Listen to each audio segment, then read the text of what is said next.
Shalom, selamat pagi. Mari kita bersiap untuk memulai ibadah kita. Saya undang Bapak Ibu untuk bangkit berdiri. Kita akan masuk dalam doa. Tuhan yang penuh kasih, dengan penuh sukacita Tuhan, dengan penuh ucapan syukur, kami boleh memuji Tuhan pada pagi hari ini. Kami bersyukur Tuhan, kami percaya Engkau hadir di setiap hati kami. Tuhan hadir di setiap rumah kami, dimanapun kami berada Tuhan. Pada pagi hari ini kami boleh bersama-sama bersekutu, memuji dan memuliakan nama Tuhan. Buka setiap hati dan pikiran kami, supaya Tuhan dengan penuh kerinduan, kami boleh memuji dan menyembah Engkau. Dengan penuh kerinduan Tuhan, kami boleh mendengarkan kebenaran firman-Mu, supaya hati kami boleh semakin melekat kepadamu, supaya kami boleh semakin takut akan Tuhan, makin setia kepada Tuhan. Tuhan tolong supaya kami Tuhan tidak meninggalkan Engkau, tidak menjauhkan pertemuan ibadah kami, tidak meninggalkan ibadah kami walaupun hanya secara online. Tapi kami percaya Tuhan, dimanapun kami beribadah, Engkau yang bersekutu dengan kami, Engkau yang bersabda kepada kami melalui hamba-Mu. Biarlah Tuhan akan memberkati ibadah kami dari awal, pertengahan hingga akhir, supaya apa yang kami lakukan boleh menyenangkan hati Tuhan, boleh memuliakan nama Tuhan, boleh menguatkan iman kami. Tuhan berkati Guru Injil Editan yang akan menyampaikan firman-Mu, urapi dengan kuasa Roh Kudus-Mu ketika dia berkata-kata, sungguh Engkau yang berbicara kepada setiap anak-anak-Mu. Terima kasih Tuhan, terpujilah nama-Mu. Kami serahkan ibadah kami hanya ke dalam tangan Engkau. Dalam nama Yesus kami sudah berdoa bersyukur. Amin. Bapak Ibu, hari ini kita masih beribadah secara online, tapi kita bersyukur masih mempunyai kesempatan untuk memuji Tuhan, untuk mendengarkan firman Tuhan. Persiapkanlah hati Bapak Ibu, buka hati Bapak Ibu, jangan hanya nonton online dengan seenaknya, tapi mari kita dengan penuh khusyuk kita beribadah kepada Tuhan. Kita akan memuji Tuhan. Kita satukan hati dan pikiran kita. Kita satukan pujian kita melalui pujian kita. Gloria.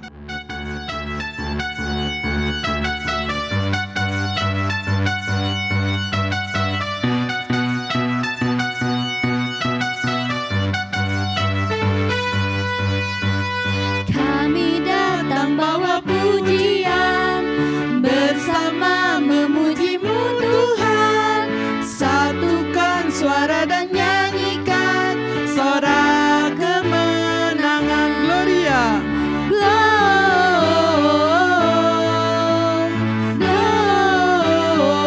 Gloria, besar Tuhan, ditinggikan di atas segalanya.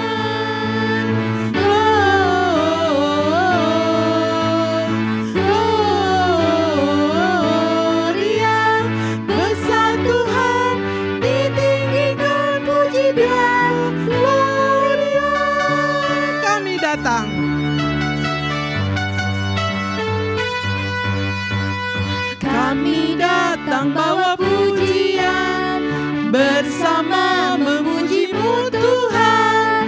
Satukan suara dan nyanyikan sorak kemenangan. Kami datang bawa pujian, bersama memuji-Mu Tuhan. Satukan suara dan nyanyikan sorak kemenangan. Gloria, Gloria, besar Tuhan, ditinggikan di atas segalanya.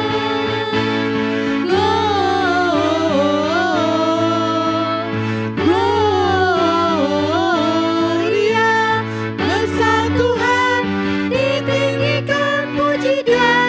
Gloria, Gloria,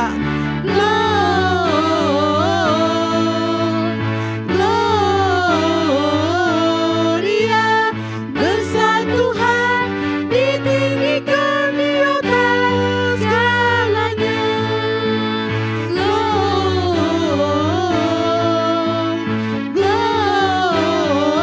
Gloria, besar Tuhan, ditinggikan, puji Dia. Gloria, puji Dia, puji Dia.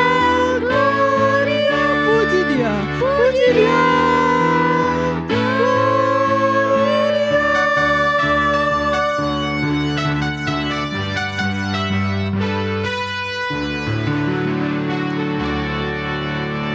Dengan tetap berdiri kita akan mengakui iman kita. Pengakuan iman rasuli. Aku percaya kepada Allah, Bapa yang Maha Kuasa, Khalik langit dan bumi, dan kepada Yesus Kristus, anaknya yang tunggal Tuhan kita, yang dikandung daripada Roh Kudus, lahir dari anak darah Maria, yang menderita sengsara di bawah pemerintahan Pontius Pilatus, disalibkan, mati dan dikuburkan, turun ke dalam kerajaan maut, pada hari yang ketiga, bangkit pula dari antara orang mati, naik ke surga, duduk di sebelah kanan Allah, Bapa yang Maha Kuasa. Dan dari sana ia akan datang untuk menghakimi orang yang hidup dan yang mati. Aku percaya kepada Roh Kudus, gereja yang kudus dan am, persekutuan orang kudus, pengampunan dosa, kebangkitan orang mati, dan hidup yang kekal. Silakan duduk. Kita akan membuka Alkitab kita akan membaca firman Tuhan pada pagi hari ini diambil dari Mazmur 123, ayat yang ke-1 hingga ayat yang ke-4. Mazmur 123, ayat yang ke-1 hingga ayat yang ke-4. Jika sudah mendapatkannya, mari kita membaca bersama-sama. Mazmur 123. Kepadamu aku melayangkan mataku, ya Engkau yang bersemayam di surga. Lihat seperti mata para hamba laki-laki memandang kepada tangan tuannya, seperti mata hamba perempuan memandang kepada tangan nyonyanya. Demikianlah mata kita memandang kepada Tuhan Allah kita, sampai Ia mengasihi kita. Kasihanilah kami ya Tuhan, kasihanilah kami, sebab kami sudah cukup kenyang dengan penghinaan. Jiwa kami sudah cukup kenyang dengan olok-olok orang-orang yang merasa aman, dengan penghinaan orang-orang yang sombong. Demikian pembacaan firman Tuhan pada pagi hari ini. Yang berbahagia kita adalah yang membaca firman Tuhan, merenungkan dan dapat menjalankan dalam kehidupan kita. Mari kita akan memuji Tuhan lagi. Ketika kita hidup dalam kesulitan seperti saat ini, mungkin yang usaha, yang sekolah mengalami berbagai macam kesulitan persoalan, tapi jangan patah semangat, jangan sampai kita meninggalkan Tuhan, jangan sampai kita kecewa kepada Tuhan, tapi mari kita semakin setia kepada Tuhan, kita semakin dekat kepada Tuhan, kita semakin melekat kepada Tuhan. Mari kita terus percaya kepada Tuhan, kita terus puji Tuhan. Kita naikkan pujian ini.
Menyerah.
ini firman Tuhan akan disampaikan oleh Guru Injil Editan. Kami persilahkan.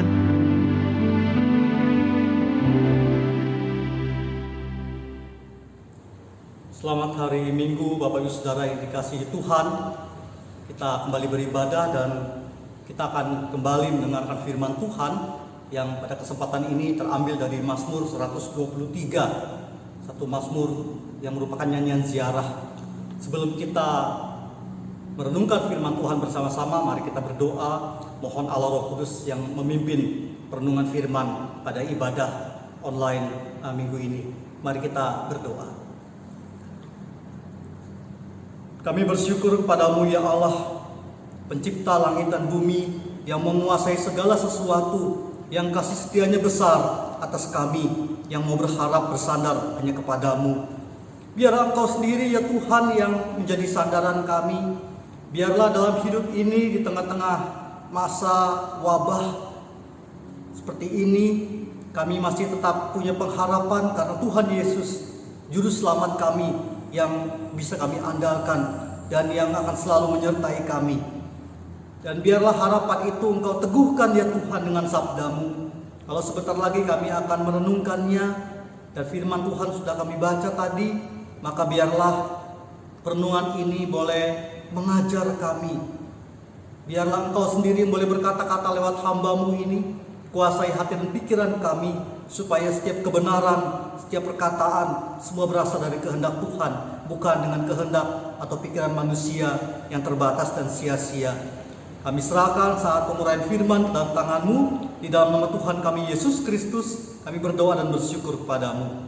Terpujilah Tuhan. Amin. Mazmur 123 adalah sebuah nyanyian ziarah Bapak Ibu Saudara. Dan nyanyian ziarah biasanya adalah nyanyian syair yang dilantunkan ketika orang-orang Israel, orang-orang Yahudi di perantauan melakukan perjalanan yang jauh. Dan biasanya perjalanan itu adalah perjalanan agama, perjalanan religius dari tempat mereka masing-masing di perantauan yang jauh menuju ke Yerusalem.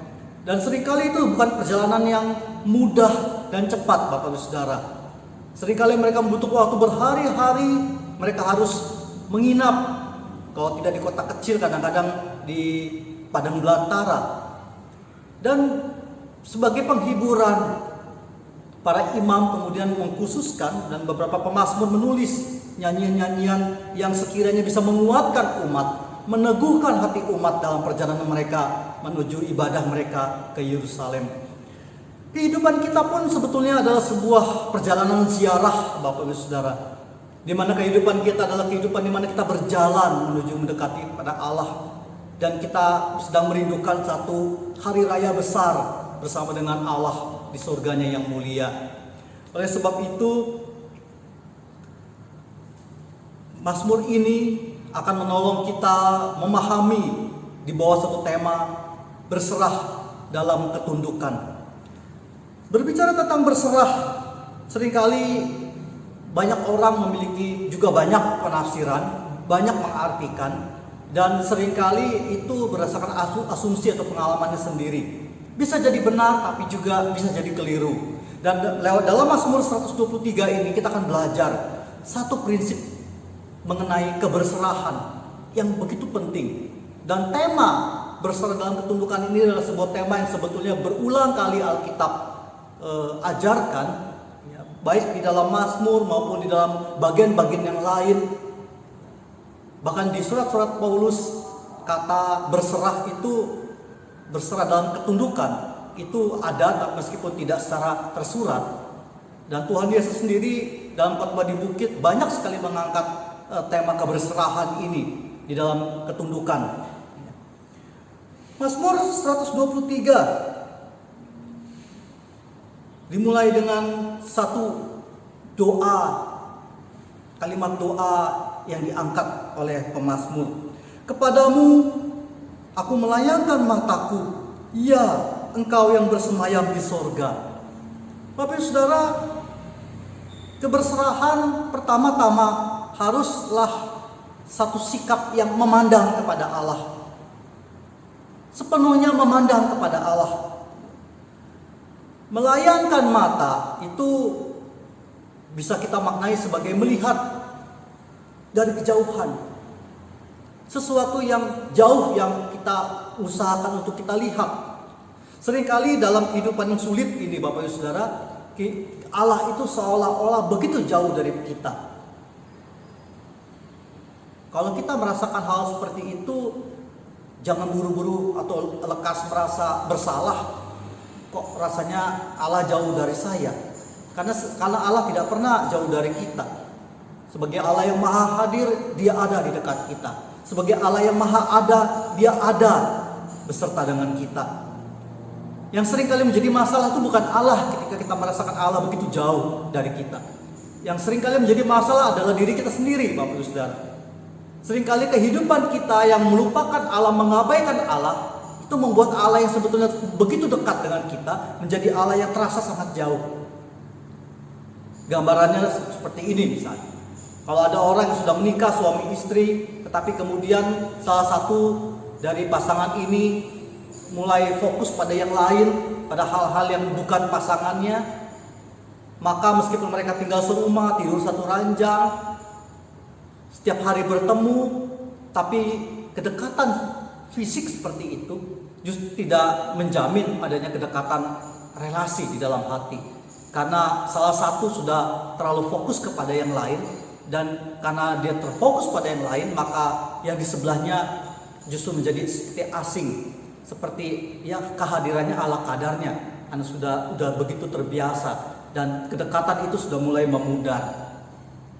Aku melayangkan mataku, kepadamu aku melayangkan mataku kepadamu aku melayangkan mataku, ya engkau yang bersemayam di surga. Kata bersemayam itu biasa dipakai pada penguasa tertinggi, kaisar atau raja yang bertahta di surga. Pada bagian Alkitab yang lain kalimat itu yang dipakai. Sebuah doa yang berserah adalah doa yang pertama-tama belajar untuk memandang kepada Allah yang berkuasa. Poin pertama ini itu memandang kepada Allah yang berkuasa, itu sudah terlalu biasa bagi kita yang beragama. Tetapi selanjutnya adalah sebuah pergumulan yang kita harus betul-betul pikirkan, harus kita betul-betul refleksikan, renungkan di dalam hidup kita. Yaitu ayat yang kedua dan yang ketiga. Yang kedua, lihat seperti mata para hamba laki-laki memandang kepada tangan tuannya, seperti mata hamba perempuan memandang kepada tangan nyonyanya. Demikianlah mata kita memandang kepada Tuhan Allah kita sampai Ia mengasihani kita. Tapi saudara, memandang kepada Allah dalam keberserahan iman tidak hanya sekedar berdoa lalu kepada Allah, tetapi juga ada satu sikap kehambaan, yaitu ketundukan. Menarik sekali bahwa pemazmur memakai analogi perbandingan hamba, lebih tepatnya budak. Jadi kira-kira akan lebih sedikit tajam sedikit kalau kita membaca ayat yang kedua dari Mazmur 123 ini demikian. Lihat seperti mata para budak laki-laki memandang kepada tangan tuannya, seperti mata budak perempuan memandang kepada tangan nyonyanya. Syair ini sedang menunjukkan sebuah ketundukan yang peka, sebuah ketundukan yang betul-betul mencermati, mengamati apa yang Tuhan inginkan, atau apa yang Tuhan perintahkan, apa yang Tuhan ingin suruh saya lakukan. Karena saya adalah miliknya dan Dia adalah pemilik saya. Dan Bapak Saudara, keberserahan itu harus juga memiliki semangat ketundukan kepada Allah. Sama gambarannya seperti ini, seperti seorang anak pada orang tuanya. Meskipun anak adalah pribadi yang setara jiwanya dengan orang tuanya, dengan papa mamanya, tetapi sebagai anak, dia punya posisi harus tunduk di dalam asuhan, di dalam didikan, di dalam perawatan orang tuanya. Kira-kira seperti itu. Meskipun anak jelas memang bukan budak, dari orang tuanya. Dan menariknya beberapa daerah kata daerah untuk anak adalah barudak, kan? Ya kira-kira seperti itulah, tapi bukan berarti anak adalah budak kita, bukan. Anak adalah buah hati bagi setiap orang tuanya. Tetapi ketundukan seorang anak dibutuhkan supaya kehidupan sang anak itu menjadi tak baik. Inilah berserah dalam ketundukan yang pertama. Yaitu dengan satu kesadaran bahwa saya dalam pemahaman saya yang terbatas, pikiran saya yang terbatas. Saya bisa merencanakan dengan pikiran saya yang paling hebat sekalipun, tetapi Allah yang sempurna itu rancangannya jauh lebih mampu dan jauh lebih baik dalam mengatur kehidupan saya. Petunjuk Allah jauh lebih sempurna daripada petunjuk motivator atau guru-guru terhebat apapun di dalam dunia ini. Jadi memandang pada tangan tuan atau nyonya itu artinya peka, Bapak Saudara. Kata memandang tangan ini bukan melihatin tangan saja. Meskipun kita bisa mengartikan bahwa memandang tangan adalah kita menunggu apa yang Tuhan sedang kerjakan. Apakah dia sedang membuka sebuah pintu bagi kita, atau jangan-jangan dia menutup sebuah pintu supaya kita tidak melaluinya dan menjadi celaka. Atau jangan-jangan Allah sedang mengerjakan sesuatu yang menguji kita, atau jangan-jangan Allah sedang membuka sebuah jalan yang kelihatannya suram dan sempit, tetapi sebetulnya di ujungnya Allah menyediakan berkat yang luar biasa indah. Memandang tangan itu bisa juga kita maknai sebagai peka untuk mengenali, merasakan, melihat apa yang Tuhan ingin. Saya ingat seorang teman saya beberapa waktu yang lalu terpaksa diberhentikan karena tempat pekerjaannya bangkrut di awal pandemi ini. Banyak orang mengalami kehilangan pekerjaan, tapi teman saya ini bergumul, dan ketika kami ngobrol-ngobrol lewat WhatsApp, saya tanya, gimana perasaanmu? Dan saat ini dia bilang, saya tetap percaya kebaikan Allah dalam kehidupan saya. Saya belajar untuk melihat apa yang Allah mau. Situasi seperti ini mungkin banyak orang kehilangan harapan, tapi saya belajar untuk tidak kehilangan harapan, kata teman saya. Saya akan belajar melihat peluang apa yang Tuhan buka. Di awal pandemi, kira-kira bulan Maret, April, suatu pukulan yang kuat. Dalam sebulan tempat pekerjaannya sudah kolaps. Sekitar Mei awal begitu dia diberhentikan. 1 bulan bingung mau ngapain, tanya sana sini, cari pekerjaan nggak dapat, sedangkan mereka bertahan hanya lewat pesangon yang tidak seberapa dan tidak mungkin dengan 3 anak. Jadi Bapak Saudara, teman saya ini kemudian mengatakan satu kalimat yang mirip sekali dengan Mazmur 123 ayat yang kedua. Saya akan menghabiskan hari-hari saya secara khusus berdoa dan memohon Allah memberikan hati yang peka untuk melihat Allah mau saya apa. Karena kalau Tuhan tutup satu pintu, dia pasti buka pintu yang lain yang lebih baik daripada pintu yang dia tutup. Sebab Allah selalu memberi yang terbaik. Luar biasa loh Bapak dan Saudara. Bukan guru Injil, bukan pendeta, seorang jemaat biasa, tapi belajar beriman jauh lebih baik daripada kebanyakan orang yang merasa dirinya rohani. Dan dia belajar di tengah keterpurukan, di tengah pengangguran dan keluarga yang butuh biaya, bukan belajar beriman di tengah kehidupan yang cukup, bahkan nyaman dan limpah. Saya waktu dia dengan bercanda bilang, gak ada kata-kata mutiara nih Ed. Saya otomatis saja sesuai dengan ingatan saya mengutip ayat yang kedua dari Mazmur 123. Nggak tahu kenapa, tapi belakangan saya harus meyakini bahwa itu dorongan dari Allah Roh Kudus. Jadi kira-kira saya membahas begini, belajar seperti seorang hamba yang memandang baik-baik kepada Tuhan, supaya nanti kalau Tuhan memberikan satu tanda, kita tidak kelewatan tanda itu. Kita menunggu momen di mana Allah memberikan kita isyarat. Apapun yang terbuka untuk kita, mari kita pastikan bahwa itu Allah yang buka untuk kita. Dan kira-kira seperti itulah ayat yang kedua ini dalam bahasa yang saya coba kalimat ulangkan. Jadi Bapak Ibu Saudara, mari kita belajar berserah, bukan hanya memandang kepada Allah yang pertama, tetapi juga dalam ketundukan. Jangan lagi pakai pendapat kita, jangan lagi mengandalkan segala rencana kita, jangan lagi mengandalkan harapan kita sepenuhnya kepada orang yang kuat, kaya, atau mampu, atau punya kekuasaan. Mari kita belajar untuk betul-betul melihat apa yang Allah ingin bukakan pada kita. Lalu selanjutnya ayat yang ketiga, kasihanilah kami ya Tuhan, kasihanilah kami, sebab kami sudah cukup kenyang dengan penghinaan. Ayat keempat, sekalian, jiwa kami sudah cukup kenyang dengan olok-olok orang-orang yang merasa aman, dengan penghinaan orang-orang yang sombong. Bapak Saudara, seringkali godaan terbesar dari keberserahan yang tunduk adalah kalau kita tergoda untuk berpaling, melihat kiri dan kanan, bahkan ke belakang.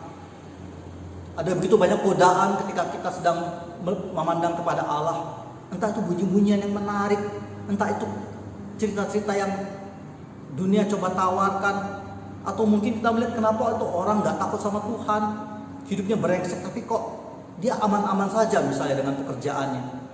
Kok dia makmur saja, sedangkan saya susah. Padahal dia tidak berserah kepada Allah dan saya berserah kepada Allah. Tetapi kenapa kehidupan kami begitu berbeda? Saya terpuruk dan dia justru baik. Bapak Saudara, godaan terbesar adalah melihat yang lain selain daripada Allah. Dan ketika kita mulai melihat yang lain, kita akan menjadi gamang.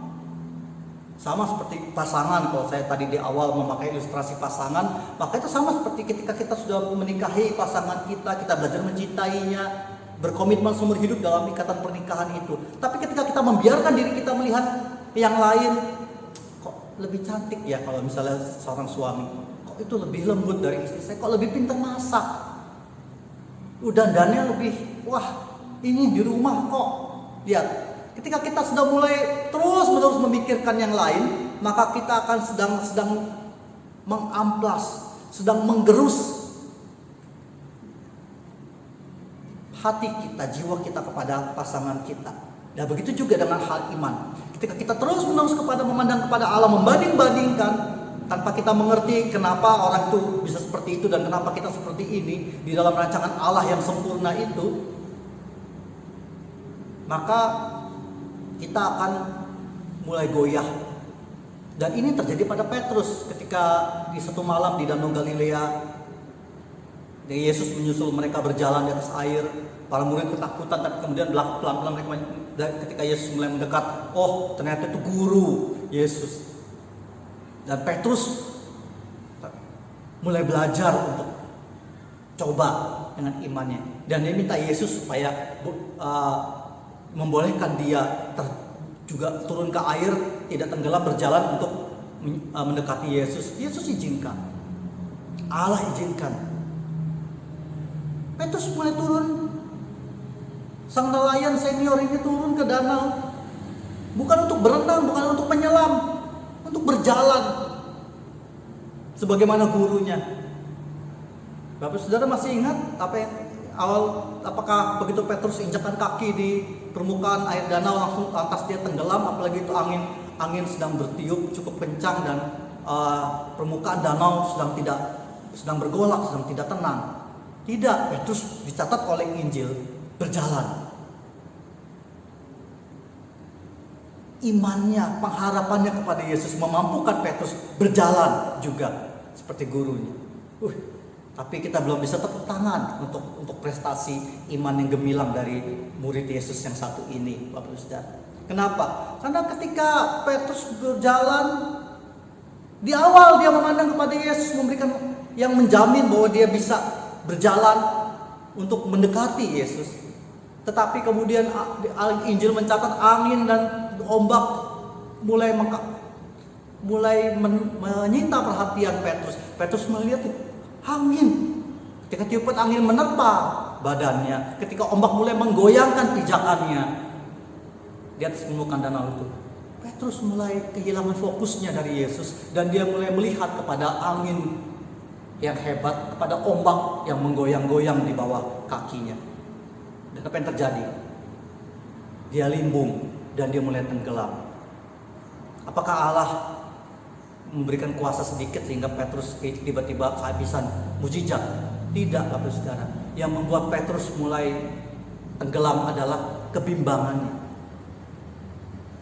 kegamangannya, keraguan yang dia biarkan menguasai hatinya. Jadi keberserahan itu tidak hanya membutuhkan fokus kepada Allah, terus-menerus memandang kepada Allah. Tidak hanya dalam ketundukan yang peka untuk melihat apa yang Allah mau, apa yang Allah buka, apa yang Allah perintahkan. Tetapi yang ketiga juga Bapak Saudara, bahwa berserah itu membutuhkan sebuah ketaatan yang penuh, yang tidak membiarkan diri kita untuk melihat yang lain. Mirip seperti poin yang pertama, hanya poin yang ketiga ini itu lebih tepat pada hanya engkau dan satu-satunya engkau, tidak ada yang lain. Jadi kalau poin yang pertama adalah memandang kepada Allah sebagai awalan, melihat dengan segenap daya, maka yang ketiga ini yang saya ambil dari ayat yang ketiga dan keempat adalah bukan hanya memandang, tetapi mengarahkan sepenuhnya sekarang, sepenuhnya, dan tidak membiarkan yang lain mengalihkan kita. Bapak Saudara, apakah hidup kita adalah hidup yang berserah seperti itu? Atau jangan-jangan berserah tetapi masih punya andalan yang lain? Berserah tapi punya rencana B. Kalau kita meyakini Allah begitu sempurna, maka kita tidak membutuhkan rencana B, rencana C, rencana D. Kita hanya membutuhkan Allah. Kita hanya butuh hati yang peka. Kita hanya butuh satu sikap yang betul-betul sepenuhnya tertuju kepada Allah. Sama seperti anak yang tidak akan mempertanyakan orang tua yang dia tahu sayang, tapi sekedar tahu bahwa orang tua sayang pada sang anak tidak cukup. Dia juga harus belajar untuk tunduk sepenuhnya pada kasih sayang orang tuanya, dan dia juga harus belajar untuk betul-betul menerima segala kasih sayang orang tuanya, terlepas dari orang tua, dari teman-temannya. Maka Bapak Saudara, mari kita menjadi orang-orang yang berserah di dalam sikap kita memandang kepada Allah, di dalam ketunduk dan dalam keberserahan yang tunduk kepada Allah, peka di dalam keberserahan yang sepenuhnya dan tidak membiarkan diri kita dialihkan oleh apapun, sehingga dengan demikian keberserahan kita kepada Allah akan berbuah berkat dan masa depan yang penuh dengan damai sejahtera sesuai dengan janji Allah. Kiranya Tuhan menolong kita. Mari kita berdoa. Terima kasih ya Tuhan untuk kasih setiamu yang besar kepada kami. Kami bersyukur bahwa meskipun seringkali kami gagal dalam kehidupan ini untuk berserah kepadamu, tetapi Tuhan tidak pernah membuang kami dan Engkau tidak pernah sekalipun membiarkan kami sendiri.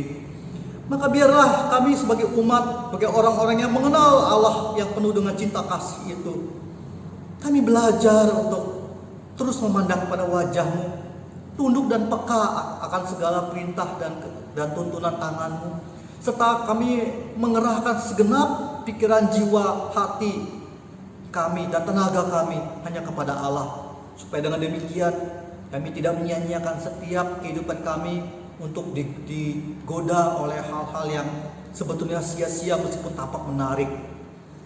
Mampukan kami ya Tuhan untuk sepenuhnya tertuju kepadamu dengan hati yang berserah, tunduk dan total, agar dengan demikian kami punya kehidupan yang penuh dengan berkat, sukacita dan shalom.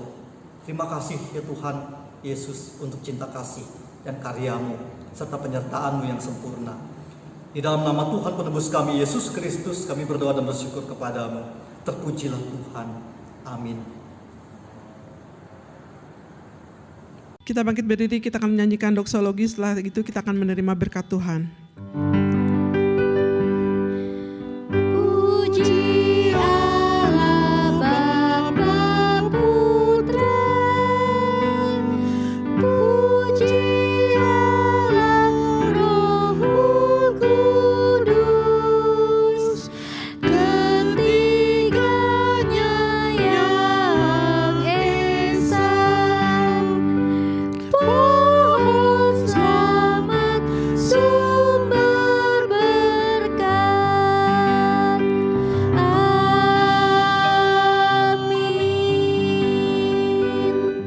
Bapak Ibu Saudara dikasih Tuhan, kita sudah berada di penghujung ibadah dan mari kita kembali kepada aktivitas keseharian kita dan mari kita menerima berkat, memohonkan berkat yang daripada Tuhan. Mari kita tundukkan kepala. Kiranya kasih karunia dari Allah Bapa kita, kasih sayang yang besar di dalam Tuhan kita Yesus Kristus, serta penyertaan Allah Roh Kudus menyertai kita mulai dari saat ini sampai selama-lamanya. Allah menyertai kita. Amin. Silakan duduk, saat teduh ibadah kita selesai. Selamat hari Minggu, sampai jumpa minggu depan. Tuhan memberkati.